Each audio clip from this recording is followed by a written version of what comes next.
আমাদের drum truck হচ্ছে 10 টাকার গাড়িগুলো। এই গাড়িগুলো কিন্তু আমাদের লক্ষ্মীপুরের পৌরসভাতে লোড আনলোড হয় না।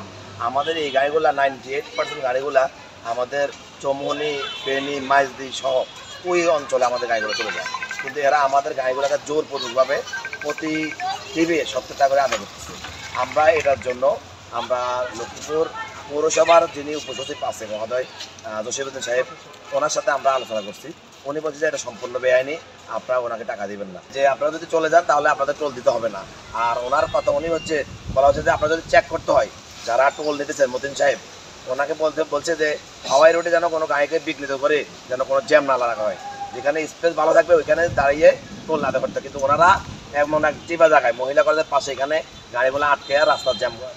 তো সেক্ষেত্রে আমরা প্রশাসনের দৃষ্টি আকর্ষণ করছি যে আপনারাও যথাযথ ব্যবস্থা নেবেন বলে আমি আশা করি। গাড়ি থেকে উঠেছে যারা ইজারাদার, আব্দুল মতিন ইজারাদার। এখানে গায়ে লেখা আছে, রিসিটের গায়ে লেখা আছে লোড আনলোড। হয়তো বালু আনি আরব দিকে যাইবে, সেখানে হালাইলে সেখানে একটা টোল দিবে। এখন এছাড়া রোডের উপরে এভাবে যে নিতেছে, এটাকে বৈধ অবৈধ এটা প্রশাসন চিন্তা ভাবনা করবে। এটা আমাদের কিছু বলার না।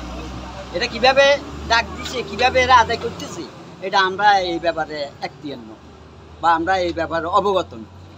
এখন প্রশাসন কিভাবে এদেরকে ইজারা দিচ্ছে এটা প্রশাসন বুঝবে আর এরা বুঝবে। এখন যে তারা রোডের উপরে এভাবে নিতেছে এটা অবৈধ। এখানে লেখা আছে লোড আনলোড। দেশ জুড়ে তোলপাড় ওয়ালটন ফ্রিজ কিনে আপনিও হয়ে যেতে পারেন মিলেনিয়ার।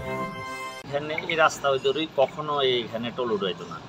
এখন জামাতের লোকজন হেরাকা পৌরসভাতে ডাকা আনছে এতটুকু জানি।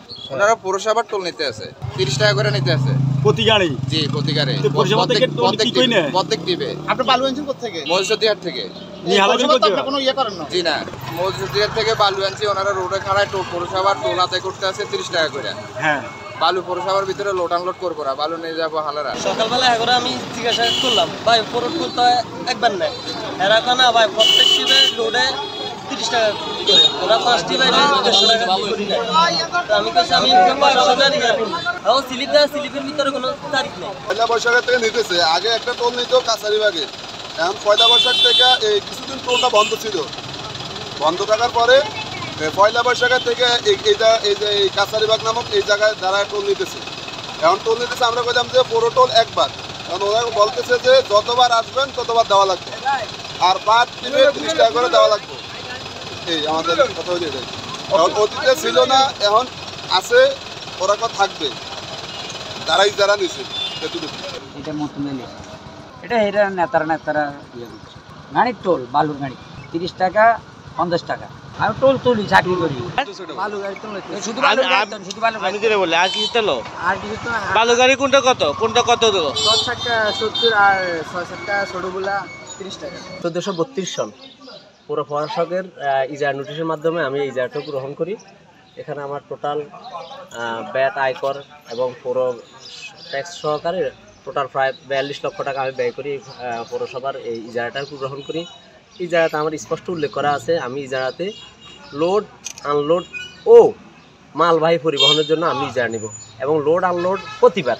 লোড আনলোড ইজারা এটা হলো প্রতিবারের জন্য, অর্থাৎ একটা গাড়ি যদি একবার লোড আনলোড করার পরে সে যদি আবার বাইরে হয়ে যায় লক্ষ্মীপুরে, আবারও সে যদি সে ঢুকে লোড আনলোড জন্য তাকে আবারও দিতে হবে। তো এই বিষয়টা আমি লক্ষ্মীপুর পৌর প্রশাসক আমাকে এই বিষয়টা ক্লিয়ার করে, আমি ওই আমি টোলটা আদায় করি। আর টোল আদায় তাদের নির্দেশনা হলো সমগ্র পৌর এরিয়া। তো সমগ্র পৌর এরিয়া হওয়ার কারণে আমি বিভিন্ন স্পট কেন্দ্রিক শহরের মুখে আমি টোলের আদায়ের জন্য লোকজন নিযুক্ত করি। এভাবে আমি টোল আদায় করি। আর টোল আদায়ের ক্ষেত্রে আমি আমার টোলটা রাখি 30 টাকা এবং 70 টাকা। যদি বড় কোনো গাড়ি নাই তবে ওটাই রাখা আছে 70 টাকা বড় গাড়িগুলোর জন্য, আর ছোটো গাড়িগুলোর জন্য আমি 30 টাকা আমি নির্ধারণ করি। আমরা লোকজন পাঠাবো, ভিতরে যাবো, যদি এরকম কোনো কিছু হয় অবশ্যই আইন হাতে আনা হবে। ওগুলোকে কোনোভাবেই আমরা কিছু যেতে পারবো। পৌর এলাকায় ট্রাক এবং পিক আপ লোড আনলোড করার ক্ষেত্রে আমরা ইজারা দিয়েছি। সেক্ষেত্রে এটা পৌর এলাকার জন্য কার্যকর হবে, এবং শুধুমাত্র পৌর এলাকার ভিতরে কোনো গাড়ি যদি লোড বা আনলোড করে সেক্ষেত্রে তারা নির্ধারিত হারে টোল কালেকশন করতে পারবে। এর বাইরে যদি তারা কোনো কার্যক্রম করে থাকে সেটা বেআইনি হবে এবং আইনসঙ্গত হবে না।